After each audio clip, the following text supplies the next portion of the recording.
Le problème n'est pas qu'on ne doit rien dire. Le problème, c'est que ce que tu dis, qu'est-ce que ça change? Voilà. Si ça ne change rien, à qui ça fait plaisir? Est-ce que ça renforce ou ça affaiblit ton propre pays? Parce que toi, tu crois que tu as affaibli le gouvernement de Yaoundé. Non. De toutes les façons, ils sont là. Non, moi, je suis un pragmatique. Je vous ai dit l'autre jour, mon nom c'est Pougala. Pougala me dit qu'est-ce qu'on fait? La question c'est qu'est-ce qu'on fait? Une fois que tu as critiqué, une fois que tu as dit que ce n'est pas bien, qu'est-ce qui va changer une fois que tu as dit ça? Autant. Pardon? C'est toi à qui on dit? À qui on dit? Justement, je pense que c'est ça le problème devant qui. Parce À qui on ne dit peut pas se mettre devant les Blancs et critiquer notre pays. Voilà. On Donc, devrait plutôt le faire entre nous. Voilà. Savoir, Déjà. Autre chose, ce que les Allemands disent, ce que les Français disent, j'ai vu les reportages. Les Chinois ne recrutent pas les gens localement.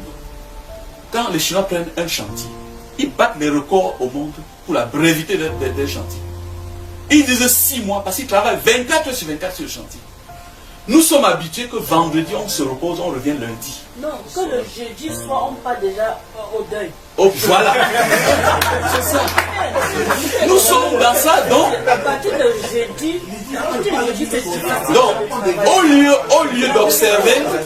lieu d'observer les Chinois comment ils travaillent, parce que s'ils ont mis à genoux les Européens, nous devons nous demander comment ils ont fait pour mettre à genoux. À l'heure actuelle, entre la Chine et l'Afrique, c'est tout le monde qui va supplier la Chine.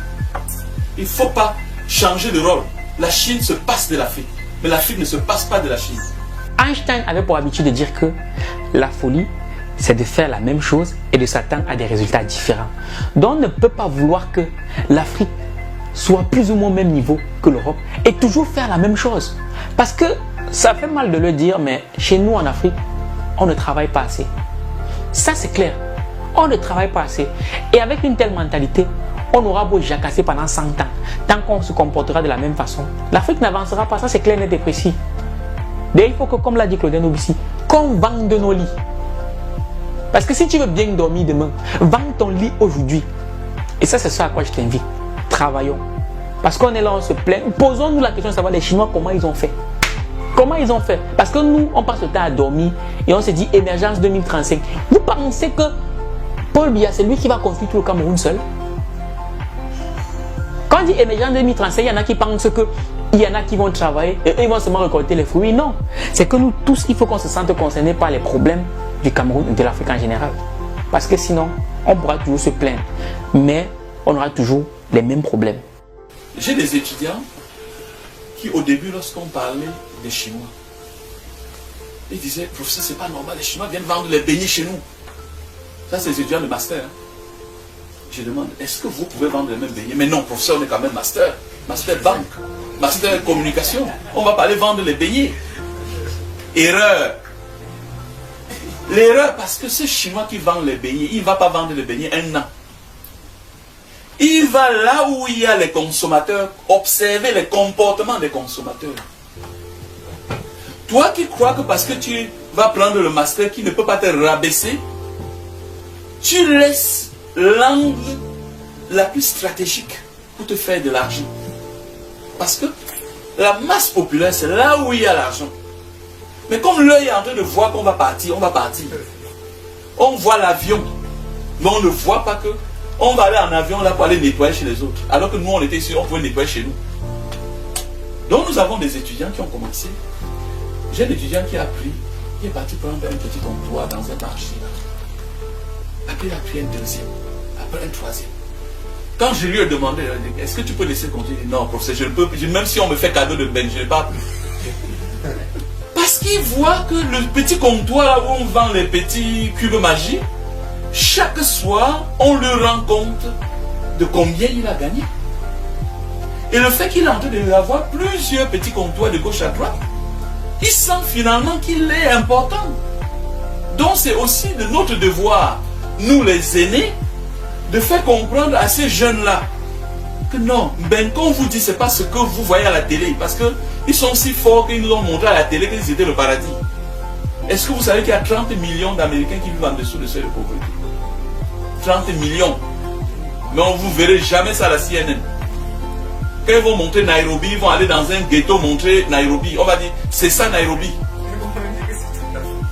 Quand on va montrer l'Éthiopie, on va dire, les gens meurent de faim. On va dire, c'est ça l'Éthiopie. Nous, on est pris au piège. Alors, la question, le problème est là. Il arrive, il ne sait même pas ce qu'il va faire. Je dis, plutôt que de nous rester pour nous plaindre, de dire que celui-là ne sait pas. Ce que j'ai dit depuis le début, c'est quoi? J'ai dit pluridisciplinarité. C'est-à-dire, à un moment donné, oubliez même que vous êtes ingénieur en quelque chose. Oubliez. Allez même apprendre l'artisanat dans tout ce qu'il y a. Il faut que vous vous formiez dans tout. Moi, je dis, il fallait espionner partout. Demain, si ça tombe de tel côté, vous êtes préparé.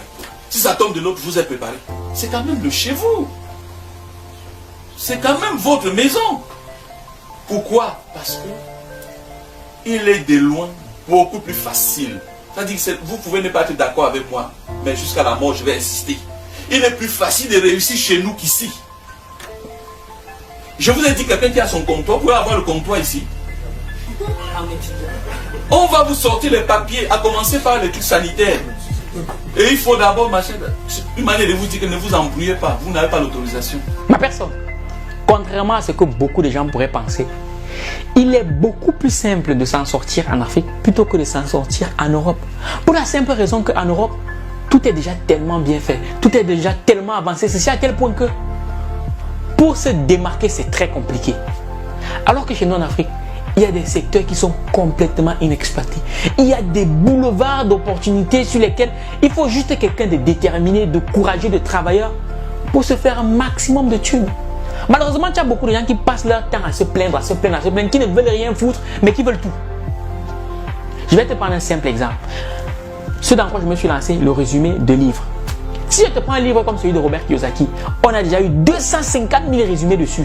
Si je te prends un livre comme celui de La magie de voir grand de David Gissoise, on a déjà fait des tonnes de résumés dessus.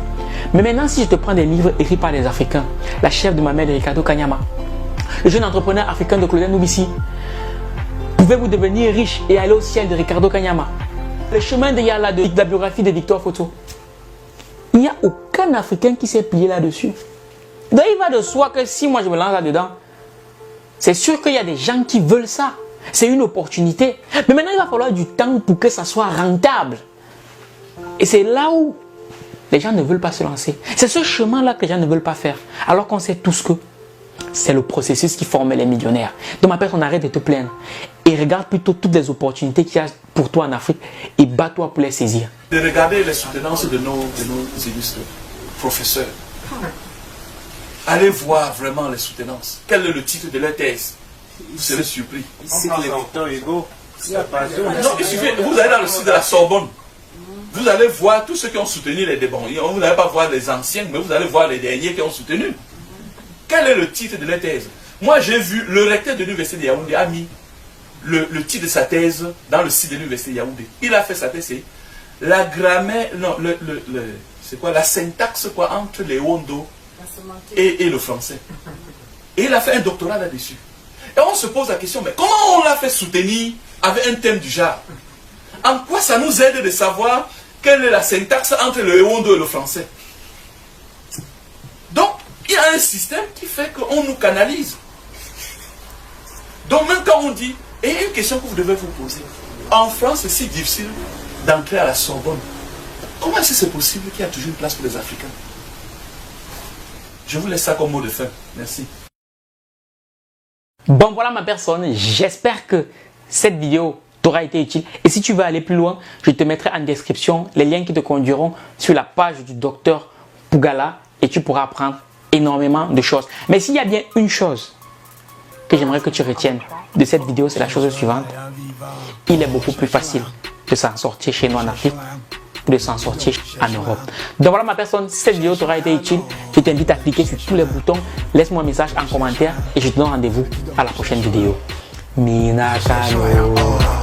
C'est plus beau que qui, plus sapé que qui. Donc tu comptes sur ton sourire, depuis quand ça la nourrit.